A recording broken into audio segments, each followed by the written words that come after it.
Good evening, everybody. I'm Suzanne Stern, a member of the Caring Connection at the Spanish Portuguese Shereth Israel community. On behalf of Congregation Shereth Israel and our Board of Trustees, I'd like to welcome you to our third annual event of Smash the Stigma.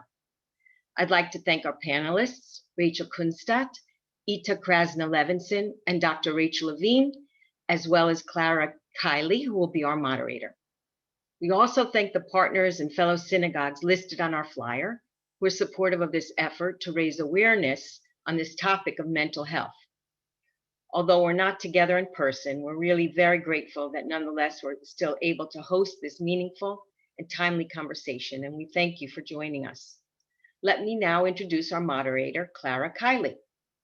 Clara is a native Brooklynite who took a detour through St. Louis to complete her master's degree in social work. As the outreach coordinator at NAMI, the National Alliance on the Mental Illness of New York City, she oversees outreach efforts and events in the community and coordinates programs and workshops, including the public education event lecture series and the In Our Own Voice presentation program. Without further ado, I'll now ask Clara to take it from here. Thank you so much, Suzanne. As Suzanne said, my name is Clara. I will be our moderator this evening. Thank you all so much for being here and for joining us. I'm going to say just a couple words about NAMI NYC and in the hopes that you are inspired to find out more. We are a grassroots mental health organization dedicated to providing support, education, and advocacy for all individuals and families impacted by mental illness. We have been providing services remotely through Zoom for the last year and couple months, but we are based in New York City, and we hope to return to our office in Manhattan soon. We, over Zoom, have been providing free support groups, classes, and other services, both for people dealing with mental health issues themselves and also for people who are supporting family members, friends, and other loved ones who are struggling. We know that being part of somebody's support network is a really important role, and it's a really difficult one. So we want to make sure that people who are providing that support are also getting support for themselves. All of our services are peer-led. That's really and that's a perspective that I'm really excited to, for this panel to really embody.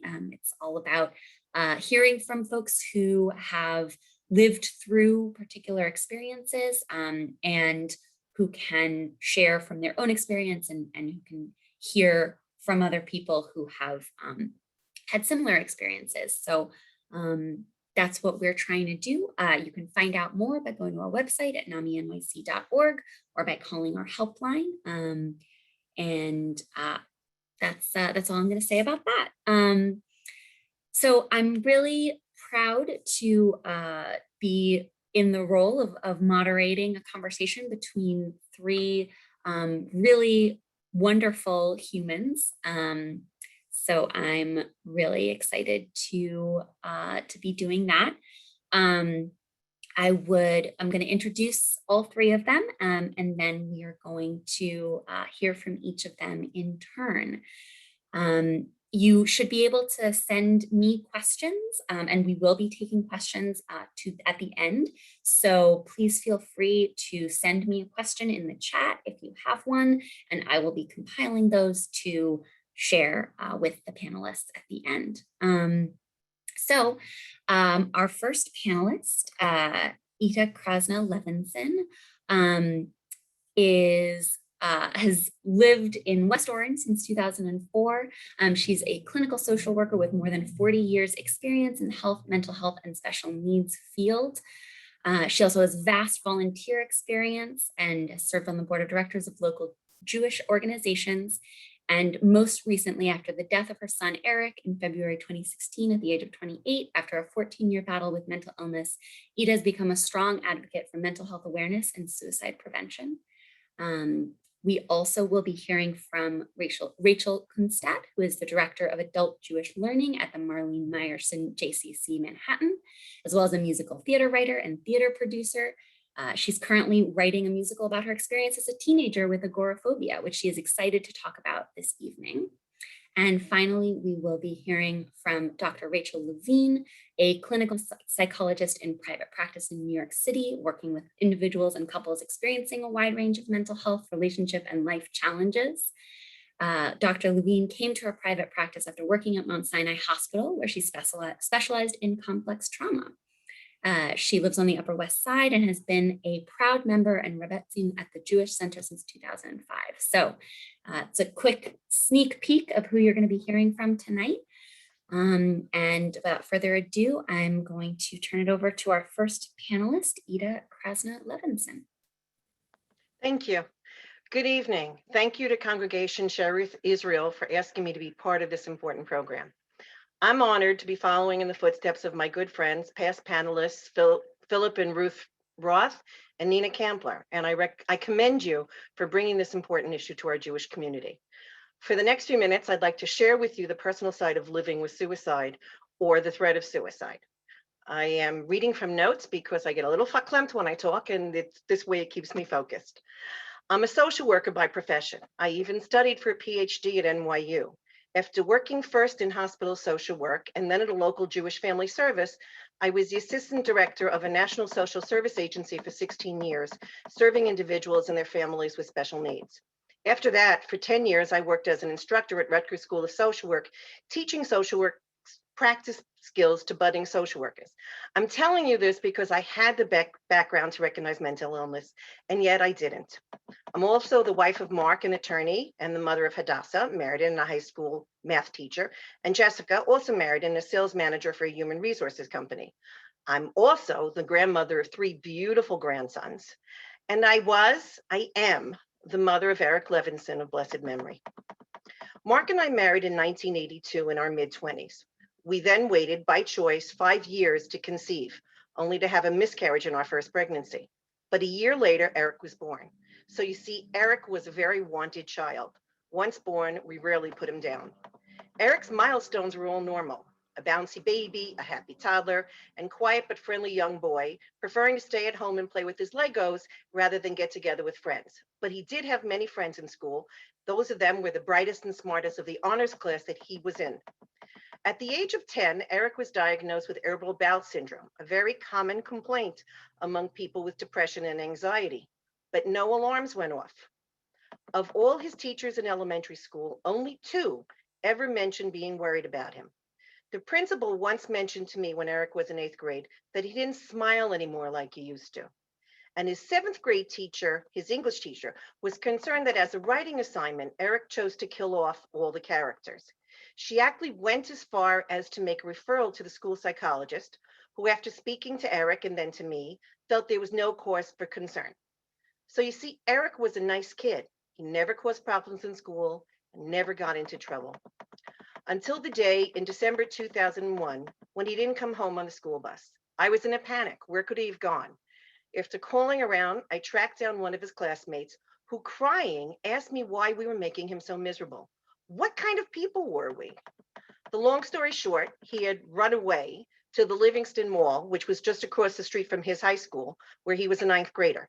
He had a backpack with some clothes and $500 on him.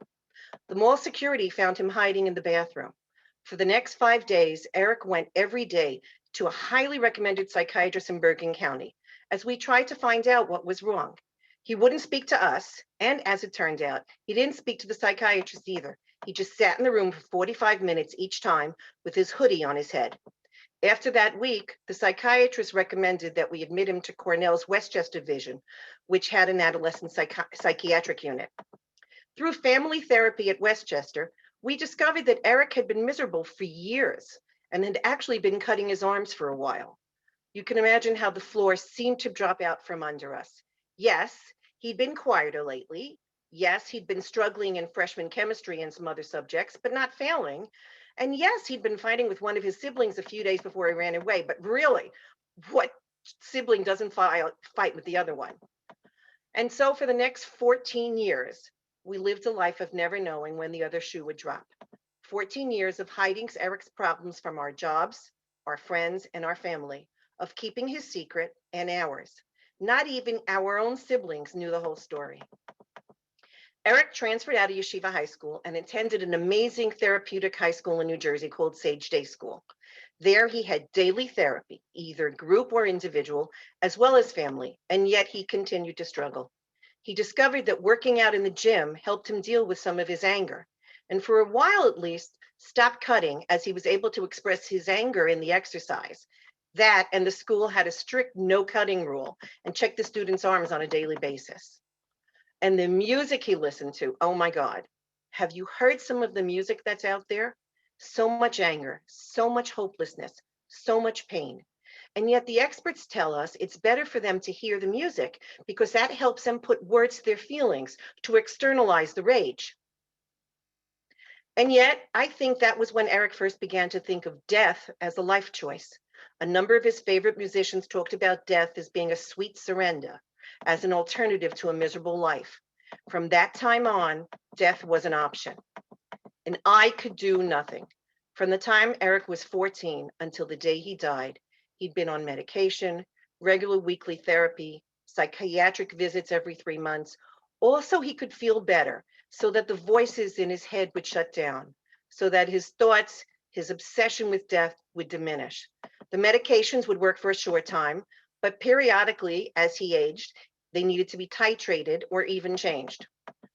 But still, despite all the challenges of high school, Eric got accepted to Muhlenberg College, a small but well-known, well-recognized college in Allentown, Pennsylvania, which was only 90 minutes away from home, where learning there was more individualized and students didn't get lost. Most of Eric's 5 years in Muhlenberg were the best years of his life. Those are his words. Yes, I did become a frequent flyer member of the Comfort Suites in Allentown, where I habitually checked in during finals to help Eric through the anxiety of that time. But Eric did well in his courses. He made very good friends, was accepted for who he was, discovered his own ability to write and compose music, majored in music and psychology, where of course he discovered he had every diagnosis imaginable, and was actually happy. He even had a girlfriend. And then, the day before his last semester was to start, August 24th, 2009, he went out onto the local highway, laid down on the road, and was run over. Transitions. Any therapist, they'll tell you that transitions are the hardest time for anyone, let alone someone who's struggling with mental illness. To Eric, the last semester of college meant graduation, real world, work, no more college, and he just wasn't ready for it. Eric agreed to go back to Westchester Hospital with 2 broken legs and subsequently was in residential treatment for 9 months. And yet, when it came time for discharge from SLS, the residential program in Pomona, New York, after 9 months, they told us that his prognosis was guarded. Guarded after 12 courses of electric shock therapy, 9 months of treatment. Guarded. The clock was ticking. Well, Eric returned to his last semester in Muhlenberg and graduated. What a happy day that was for all of us. And his smile as he held up his diploma was blinding. And we thought maybe they were wrong at SLS. Maybe now that school is over, he will find himself and be able to move forward. And he did, at least for a while. Eric chose to stay in Allentown, a mostly middle-income community where the demands on him were few, where not everybody were doctors and lawyers, where he could become a direct care worker in a group home for adults with developmental disabilities, and that was a fine job, where he felt fulfilled, where he felt like he made a difference in people's lives, where people respected him and looked up to him, until it fell apart again. At some point, I realized that despite continuing to be on medication and seeing a therapist on a weekly basis, Eric was crashing. In a family therapy session, I discovered that Eric was talking about killing himself again, about wanting to buy a gun this time, since suicide by car had clearly not worked out. And so, again, he needed to go to the hospital or time would run out. Only this time he didn't want to go. And we needed to do what every parent in this situation's worst nightmare is. We had him committed against his will. Well, that didn't go too well for us. Eric, in his inimitable fashion, was able to convince the judge at his commitment hearing that we were just 2 parents unhappy with our adult child's life choices, religious Jews who didn't like his rejection of our values, and they let him out. And he stopped talking to us for 3 years. 3 years. Honestly, 3 years of mostly quiet, but worrying to ourselves. 3 years of him hating us, and therefore not hating himself anymore. 3 years in a dead-end job at the group home instead of going to graduate school. 3 years of becoming more of a recluse, more invested in his obsessive writing of his opus. 3 years of contact with only his 2 sisters and basically no one else. His only friends were his coworkers and his best friend, who was also his marijuana dealer. Until one day he was in another car crash. We were in Florida for Passover 2014. I saw the 484 area code on the phone and I knew there was trouble. Eric had been in a single car accident and was in a coma in Lehigh Valley Hospital with severe head trauma. Eric came out of his coma after a week, but his rehab was slow and the recuperation was hard. But we had gotten him back and he had forgiven us. And for a while at least, it seemed as if the accident had been a crazy kind of gift from God. Things improved so well that Eric left Allentown and even on the anniversary of the accident, Passover 2015, and even joined us in Florida for the holiday. What a treat that was. After Passover, he moved back home with us, ostensibly to consider what he wanted to do next. A brief summer course at NYU helped him realize that although he loved composing music, he could never do it professionally. And so social work it was going to be. He started Rutgers Social Work School one night a week and working at a local school for special needs nearby on the weekend of Labor Day 2015, just 2 weeks after his baby sister got married. Except that he couldn't do it. The courses were too overwhelming. Work was too overwhelming. Life was too overwhelming. After another suicide attempt and another psychiatric hospitalization, Eric spent the next 4 months in a partial hospitalization outpatient program here in New Jersey. When he was finally finished with the program in December of 2015, again, his prognosis was guarded. And so January 2016 was spent on the couch, watching television, answering ads for jobs, sending out his resume over and over again, and getting more and more frustrated and more defeated. I finally convinced him to reach out to schools for post-bac programs, this time in his backup dream profession, astronomy. And as he spoke to the various deans of those programs and they offered him scholarships, I thought, well, maybe this time it will work out, except that it didn't. Eric obviously decided he just couldn't do it anymore. He was tired of living his life for me, for us. He didn't leave us a note. He didn't have to. I knew what he was thinking. I knew how miserable he was, and I knew he had decided he was just done. He was tired of living, and it was his turn to decide what his future was to be. And he didn't want a future anymore. He just wanted to stop his head hurting, to stop his stomach hurting. He just wanted to stop hurting. And he did, except that now I hurt every day. And yet I know that I did everything I could. I did everything there was to do. I tried to help him find his place in this world, but he just didn't want to be here. For as long as he did fight, he was doing it for me, for us. And now it was his turn to do something for himself. And I thank God for the 28 years that we had with him, and especially for the 14 extra years that we got when it all could have been over back in 2001. Since that time, we've learned to pick up the pieces. I have become a strong advocate for suicide prevention and speak and write publicly about it. I have a group of survivor parents who are my support system in grief. My shul community, while at first unsure how to deal with us, are now strong supporters of our efforts. And so my message to you, at least the most important one, is never give up. Never give up on them. Fight for them. Fight with them. Help them try to find a way. And if you do all that, it's as much as you can do. The rest is with God. Thank you.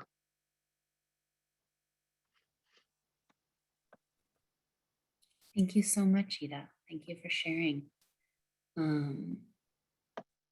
We really appreciate your honesty and transparency about such a difficult topic. I'm a couple of things that really struck me before we turn it over to Dr. Levine to say a little bit more. You talked about the sort of, I think you're really embodying a dilemma that a lot of people face when you care about someone so much and you want so badly for them to stop hurting. And also you're still on the outside. There's nothing, there are things that you can do, but there's also a limit to how much you can control of another person's choices.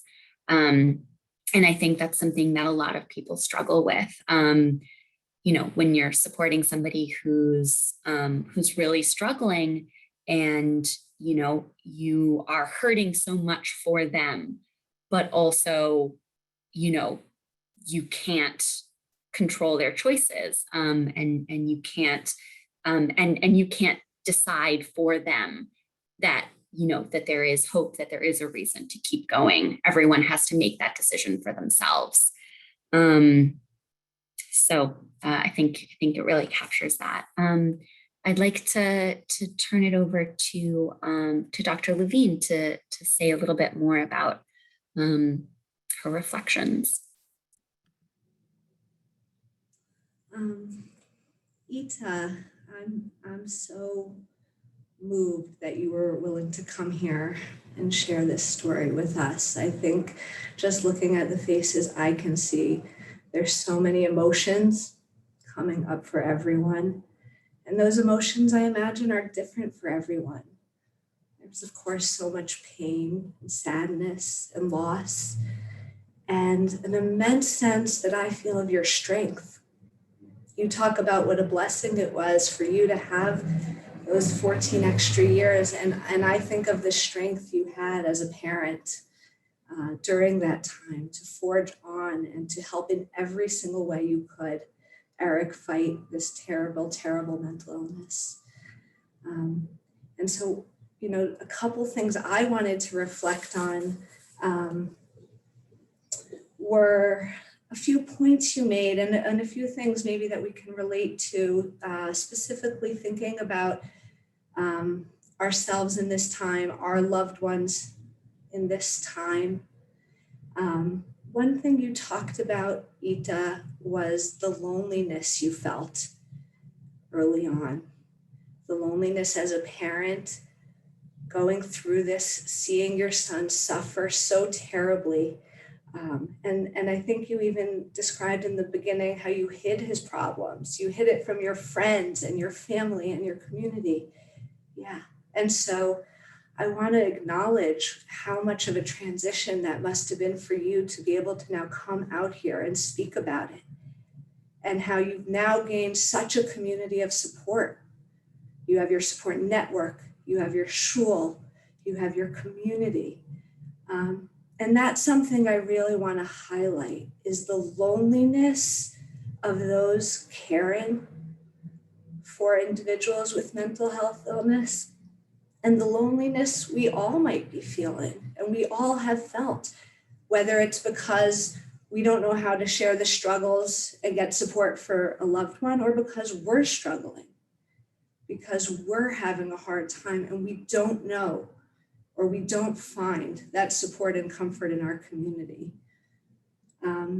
And so in thinking about this and thinking about this topic of smash the stigma, right, of being able to talk about this, I think one of the most important lessons for us to really sit with here as we hear you talk is, are we reaching out? Do we know how to get support? And are we reaching out to those who we know are in pain and finding a way to support them? You know, something I think we all fall prey to, or certainly societally we fall prey to, is this kind of questioning with a sense of optimism. We raise our voice at the end of a question. How are you? What's the good word? Tell me how you're doing. How's everything? Those are questions which shut down conversation. Those are questions which make people who feel lonely and isolated feel even more lonely. Because what are the answers? You either say you're okay or thank you, or you say, well, you know, and then no one knows what to follow up. So I think, Eta, one thing that came to mind was the questions we can ask each other. And Instead of, oh, how are you? It's, how is this week for you compared to next week, compared to last week? Tell me something you've been struggling with. Tell me something that's been happy for you. Ask questions that foster detailed answers. It shows you care and you want to know. What's been something you've learned during COVID? Tell me some of the hardest parts. And so asking questions like that, that says, I'm listening, I want to know, I'm interested, I'm not afraid. I'm not afraid of your answer. If your answer is, this has been hell on earth for me. This has been terrifying and scary and anxiety provoking. I can sit with you there. Just by asking the question like that, you're opening up a different dialogue. And the other thing, I think what you shared with us, Eta, is that if you share vulnerably, you open that door also. So Eta, there's no one in the world who will hear your presentation tonight or anytime you've given it who won't feel completely safe and comfortable reaching out to you and saying, I'm struggling, my child, my spouse, someone's struggling, I need help, I'm scared, I don't know what to do, because you shared vulnerably. When we're willing to touch that part of ourselves, to say, I'm having a hard time, whatever we're having a hard time with, we open that conversation. So I thank you so much. And I encourage all of us to think about how we enter dialogues. Do we enter with vulnerability? And do we ask questions that give people a sense of safety, talking about what's really going on? The other quick thing I want to say, and I know my time is almost up, but is you mentioned transitions, Eta. Right? That for Eric, for your son, transitions were always such a challenging time. All the alarm bells would go off. You knew it, right? You booked your room in the hotel in anticipation of transitions. And I want to acknowledge that, we are going through transition after transition after transition now in COVID. The conversation we were having a month ago, 2 months ago, is different than the one we're going to have tomorrow. And transitions trigger enormous amounts of stress and anxiety. Some people might be looking forward to going out more and having that opportunity. For other people, that might be triggering enormous amounts of fear. For some people, it might the transition that we're going through now might trigger loneliness, intense loneliness. The whole world's opening up, but I still feel so alone. And when the world opens up, actually, that feeling can become even more exacerbated, not less. Others might feel very happy and excited and energetic.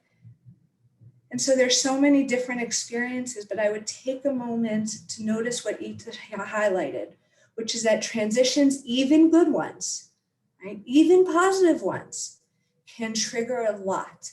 And if we slow down and notice what's coming up for us with each of these transitions, whether it's that we hear on the news that people vaccinated don't need to wear masks. Well, that can trigger excitement for some and tremendous stress and anxiety for others, right? Whether we hear about schools coming back together in person or not, right? That can create a sense of, oh, I might find community again. And for others, a sense of loneliness. Will I belong? Will I find that community again that I left? And so I just want to encourage everyone, piggybacking off of what Eta said, is to notice your own responses to transitions, not to judge them, to notice that they make so much sense, because all transitions trigger new experiences and new emotions. So thank you, Eta. And I know I only touched on a few of the so many pieces you said, but again, I'm so grateful to you for sharing your story and sharing Eric's story.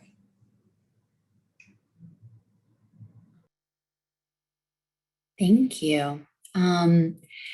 So our next panelist, Rachel Kunstadt, I would like to invite to share her perspective as well. Thank you. Hi, everyone. I had my first panic attack when I was 10 years old. I don't remember my exact first, but I believe it was at a Shabbaton in 5th grade. I didn't know what it was. My vision felt wonky, and I remember taking my glasses off and looking at the floor as it was too scary to look around. I didn't tell anyone what was going on. The feeling eventually went away that night, but I continue to have these unnamed things. I spent a lot of middle school in the nurse's office complaining of symptoms I couldn't explain. When I was 13 years old, at a cast party after the school musical, which I acted in, I had a massive thing. The first one in front of my parents, and the things finally got a name. After 3 years, I was formally diagnosed with panic disorder and sent to a therapist. There's a lot more to me than my mental illness. For instance, I love theater. From a young age, I went to see Broadway and off-Broadway shows and experienced the magic of live theater. When I was 10 years old, the same year as my first panic attack, I saw Bernadette Peters on Broadway in Annie, Get Your Gun, and I fell in love with the art form. I learned that there's truly no business like show business.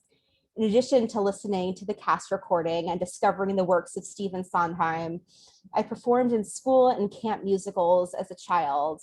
And when I was in high school, I discovered writing. I wrote short plays and monologues.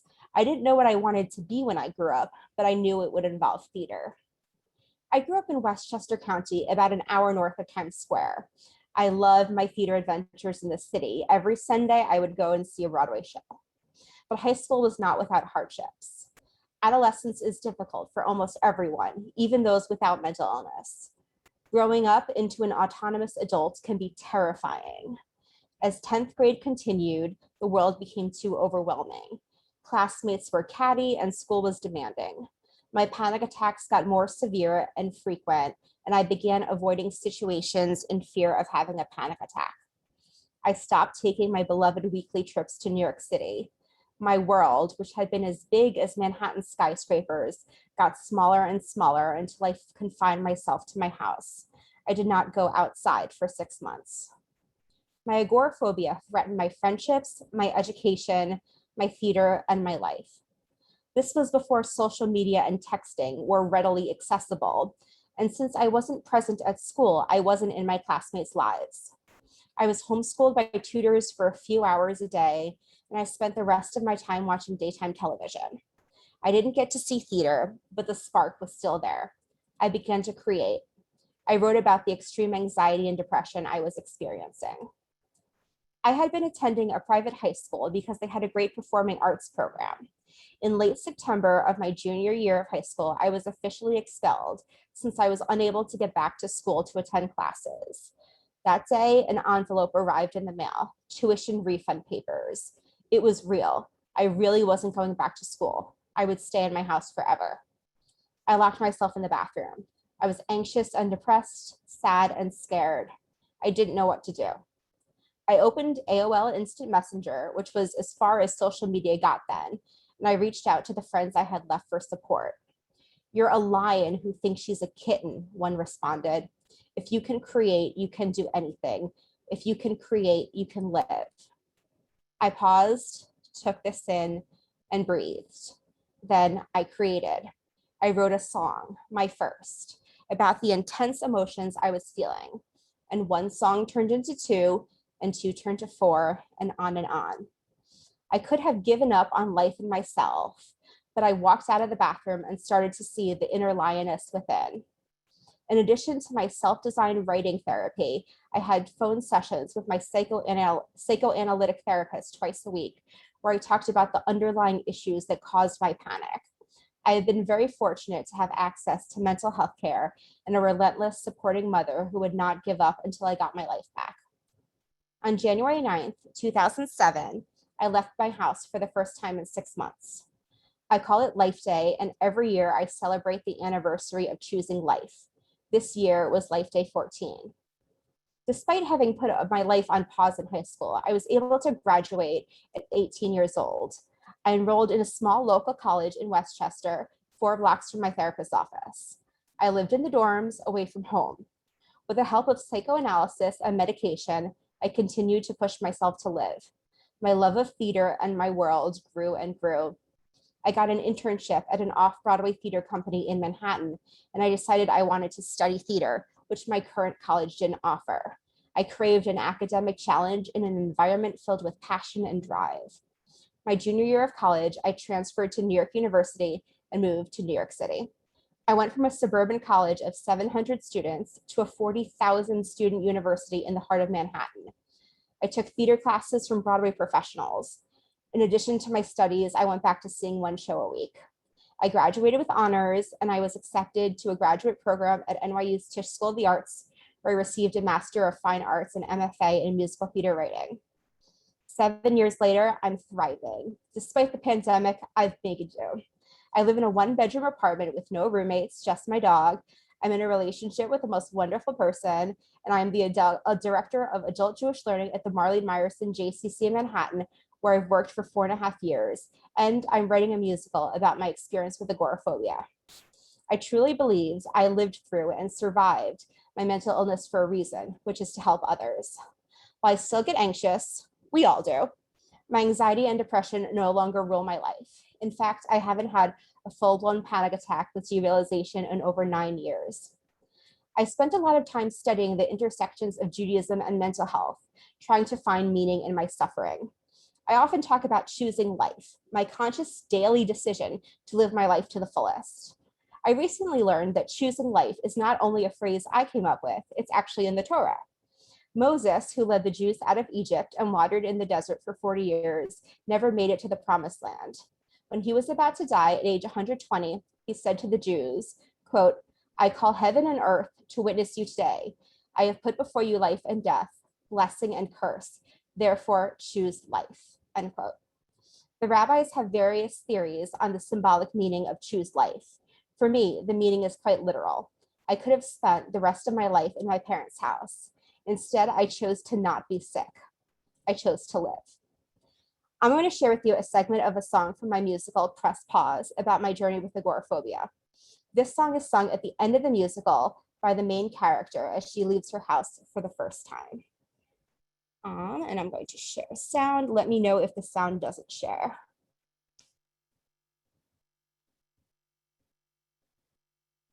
Get your coat, hat and gloves, slowly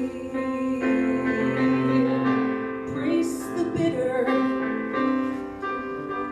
warm it with love. The wind chill is brutal, when autumn felt pain. I didn't know the leaves, but winter still remains. Open the door. Open the door. Moses spent 40 years in the desert, and I spent 6 months in my room, almost dead. He said, choose life. Before I died, I cried, I choose life. I choose to live.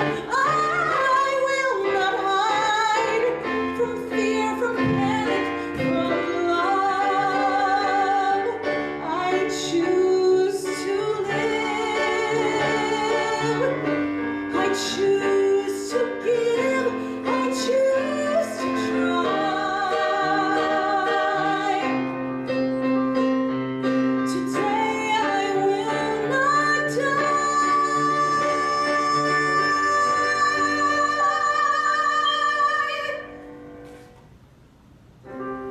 Take a breath, then let go. Exhale. I stay open.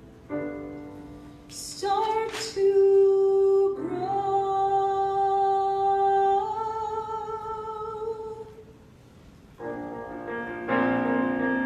Open the door.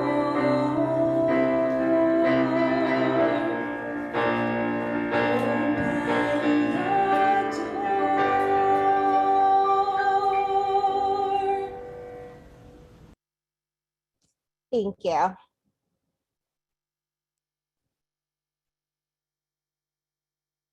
I'm sure we've got some applause emojis happening. Thank you so much. Definitely, I got chills several times during that. And particularly when you talked about Moses, demanding that the Jews choose life or well, choose life. I think a couple of things that I would love to just reflect on. That the moment that you shared of, being in the bathroom and kind of like, IMing your various friends really struck me because I think that seems like that was such a turning point for you. And I think in that moment when many of us are sort of on the other end of a communication like that, there's this fear of, saying the wrong thing, saying the right thing. We know that can be such a pivotal moment for somebody. But I think you really highlighted how important it was that sort of desire came from within you. And it met something in somebody else that, said, okay, yes, if I can create and therefore I can live. So I think that's just really, really powerful. And I think really speaks to something that I've definitely found to be the case in supporting, both myself and also people that I care about, which is the importance of recognizing what's important to that person. Your friend knew that creating was important to you, that art was important to you, that, this creative process was so central. And they really, that's what they focused on to say, to kind of draw that connection. So I think that's just a really great illustration of that. Yeah, and I think the other thing I wanted to say before I turn it over to, actually, I think I'm going to leave it at that, and then I'll turn it over to Dr. Levine. Thank you so much again. Thank you, Clara. And Rachel, wow. I feel like your inner lioness has come out into the world, and you are strong and bold and brave and just so inspiring. Oh, I'm so thrilled that you shared that piece and that you shared your story with us. I think like Clara said, like I was moved to chills. And your talent is just so inspiring and unbelievable. I want, there's so much that comes to mind listening to you speak, and I want to try to kind of just highlight 2 points that maybe those of us who are talented but not quite as talented, or have hobbies we enjoy but without as much passion, can still take and learn from you. And so one of the things I just want to talk about for one moment is the focus, the help that the focus that you had in the task of being creative. That pulled you up, that pulled you from that state of anxiety and despair, and it allowed your mind to focus on something bigger than yourself. It allowed your mind to be set free. The way you described it was just unbelievable.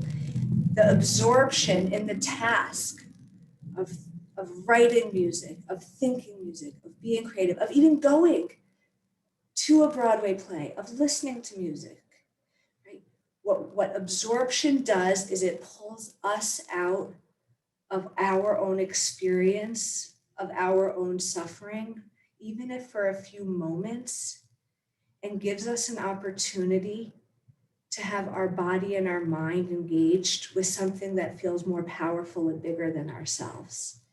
And I think that's something we can all learn from you, Rachel, right? We might not all be able to take it to where you've taken it, but what we certainly can learn is that focused attention to something specific, that might be for 5 minutes in our day, not splitting our attention. And it might not be something creative.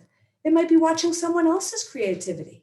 It can be watching Rachel, right? This moment we all had of those 3 minutes of Rachel's song where we were focused and we were watching and we were absorbed, it took each of us out of ourselves and brought us a sense of inspiration. And so one message I would just piggyback off of your inspiring message, Rachel, is, are we doing that enough during this time where we're languishing? We're really languishing, right? We might be despondent, we might be grieving, we might be anxious. Are we able to take a moment and cut everything out and focus? It can be on a puzzle. It can be on a TV show, but it's not a TV show with our phone and also checking it and all, right? Get into the moment, whatever it is you're doing, because that absorption is so rewarding.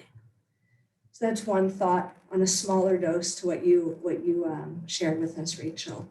The other thing I just want to highlight before I wrap up is that you talked about therapy and medication being really important components of your healing process, even to this day, and how you prioritize those things. And I think you sharing that is so important and brave. I think that people have been asking, I know in some of the questions even that came in before and some this evening, well, what kind of therapy or what kind of medication, or how do I know if it's working, or how do I know how long should it take to work, right? There's no simple answer. There's no simple answer to any of those questions. But I think that one thing we know about therapy is that when you feel that connection with your therapist, like your therapist hears you and sees you and can empathize and is open to hearing your pain, is open to hearing your shame, is open to hearing what you're going through, and they're attuned to you, then that's the crucial factor. And there are so many wonderful types of therapy, and I'm certainly happy to speak with anyone if privately afterwards, or you can reach out to me about what kind of therapeutic process might be helpful for you. But the main thing you want to make sure you feel, and that's true with therapy and that's true with your social support, is that sense that there's someone there who's attuned to you, who's really listening and who really hears you. So I want to express appreciation that you shared that as well, Rachel. I have so many more thoughts, but I also know the time is short. So I'm going to turn it back over to Clara, I think, to do some question and answers. And thank you all. It was wonderful to see so many familiar faces. I'm so happy to be here tonight. Thank you so much. So we have many questions. I know we're not going to be able to get to all of them, so I just want to set that expectation at the beginning. But the first question I think is probably the most urgent. And I think all three of our panelists, I would encourage you all to speak to this. What would you say to somebody who has been struggling with suicidal thoughts or suicidal ideation? As sort of an ongoing issue, what would you say to someone in that position if they were watching this panel right now?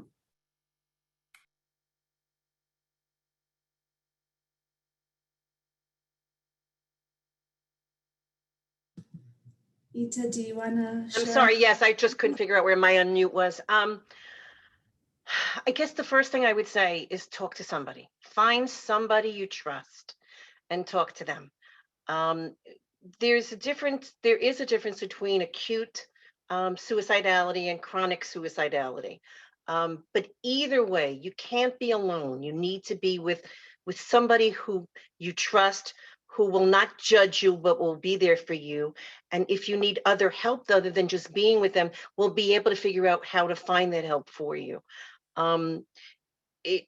Suicide, the urge to actually take your life is in a moment. If you can get through that moment of crisis that you're in, so that you can begin to take a little bit more perspective, get that help, then it will pass, at least for that moment, which is why there are hotlines and warm lines out there that I know that Bonnie is actually putting in the chat and sharing with people at some point.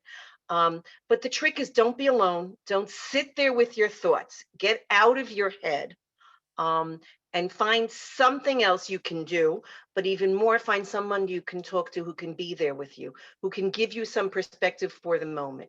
Even if chronically, if you have this chronic pain, if it's something that's always on your head, you know, all of us at different moments say, maybe I'm better off not being here. But it doesn't necessarily mean that's what we really mean. And I think that's what Rachel's song is sort of saying also, which is, I know this is what I could do. I'm choosing not to do it, and I'm going to choose life. And the idea is to get yourself some help. Don't sit there in the apartment alone. I know it's COVID. I know there's, you know, we can't always get out there, but there are a lot of phone numbers you could be calling. There's a lot of telehealth out there. You don't have to be alone in these thoughts. That's where I'd go with that right now.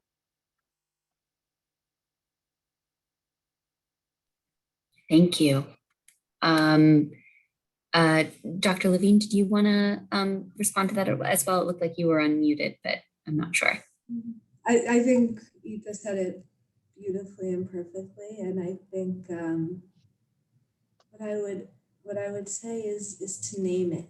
I think often we talk around problems. I think there's some stigma in our community, whether we're talking about suicidality, depression, agoraphobia, panic, whatever it might be. And we allude, we spend a lot of time alluding to things. And I think even the step that the person or people who are asking, naming and saying, I have suicidal ideation, I have suicidal thoughts, is a very important one. We want to be clear, because clarity allows for communication. It allows for help. It allows for us to monitor changes in our states, right? So like Eta said, it's a moment, and it allows us, by identifying it with words, to say, that moment I had suicidal ideation. This moment, this day, what I've been noticed is I've been feeling very lethargic, depressed, and maybe I haven't had suicidal ideation, or it's been active versus passive. So I would say naming it, identifying it, and not being afraid to use words to talk about what we're going through, the real words. And that's true whether it's suicidality and depression. It's true whether about sexual abuse or molestation or rape. These are real words that we need to be comfortable asking questions about with our family members and loved ones, and using when we're seeking support. I think one other thing I just want to point out is, one of the few positives this pandemic has brought us is that many more people are talking about mental health and mental health challenges, and are recognizing that it's normal to have these kind of thoughts. It's normal to feel depressed in a time like this. And what's not normal is not to get help. And what you need to be doing, there's a lot more out there than there ever was. And all those people who were afraid to pick themselves up and go to a therapy office can now pick up a phone and speak to somebody without risking themselves as much, without being afraid that someone's going to see them walk in the clinic's door, without being, having to drive somewhere, which and lose another half hour of the time. It's at your fingertips now to get the help. And what would be a shame is not to get it. Thank you both. Another question, thank you to, there was someone who shared the NYC Well number in the chat to me, so I just shared that to everyone. It's a great resource, 1-888 NYC Well. So another question that I'd love for folks to address: what language can Jewish communal leaders use to talk about mental health without the stigma? You both kind of spoke to the importance of using direct language and talking about things and finding communities. So can you speak a little bit more about that, specifically in the context of Jewish communal leaders? So again, I give a lot of credit to the rabbi of my synagogue here in West Orange, who actually had me on a panel. Not on a panel, he had a one-on-one with me for an hour, asking questions about Eric's story and talking about it and being willing to acknowledge that people are depressed, that people are sad, that people are thinking about hurting themselves. And he used those words. He wasn't afraid to use those words. And that's what Rachel said, you've got to name it in order to be able to do it. And I think a lot of our congregational leaders are really beginning to recognize that. I would hope it, at least in our modern Orthodox community that we live, I think we're much more willing to do it. There are a lot of, I had shared with Bonnie, Times of Israel has a blog that often has people who are talking about their struggles with losing a family member, their own personal struggles. We're willing to, people are willing to put in the paper at this point, people are willing to talk about it. It's just, we just got to keep doing it.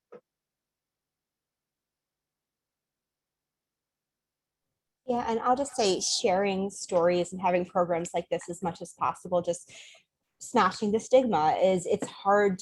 When I was going through my struggles almost 15 years ago, it was no one would say anything about it. Like mental illness was not talked about.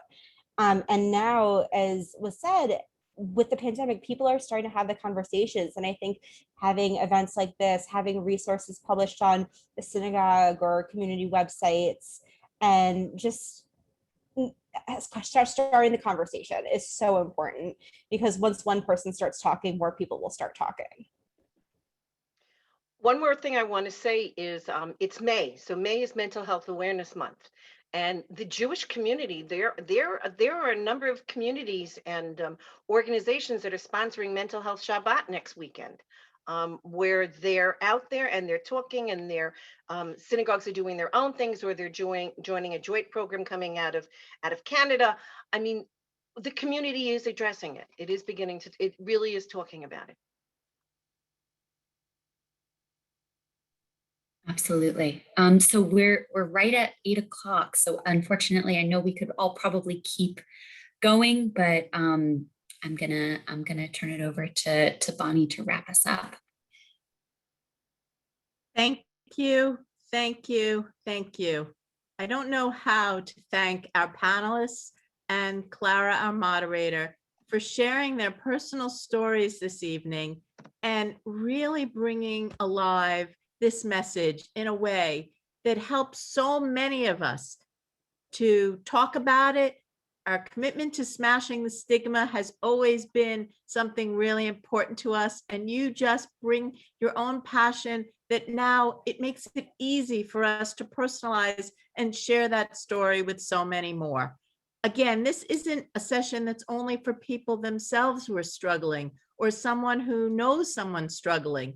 This is to bring the awareness to everyone so that we can have safe spaces and you can feel comfortable. And I, Rachel, certainly learned that when I asked those very optimistic questions with my high-pitched voice at the end, I need to think differently about how to react to people. And so I hope that everyone can take something away from tonight. And we will all be there, Rachel, when you have your show off Broadway, on Zoom, or better yet, at the Marlene Meyerson JCC where you work. But, you know, you're Ben Platt again, and we know how important that show was. So I think this has been a fabulous evening for a very serious and tough topic. And you've all shared your stories, you've shared advice. We've put in the chat room tonight some resources of where you can go, and we're just touching the surface.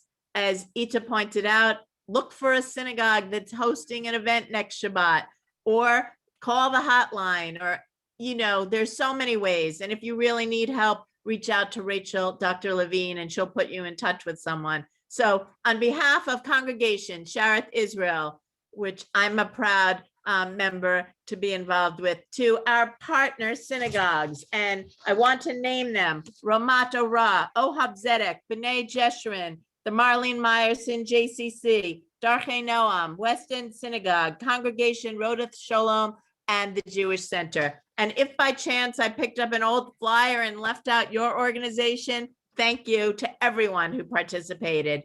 And next year, we look forward to doing this session for the 4th year and in person. So again, thank you to everyone. We will follow up with a resource listing. And if you have any questions, please reach out to the Shareth Israel Caring Connection Committee, and we will look to help you find a resource. Thank you, and good night, everyone. Good night. Good night, all. Good night.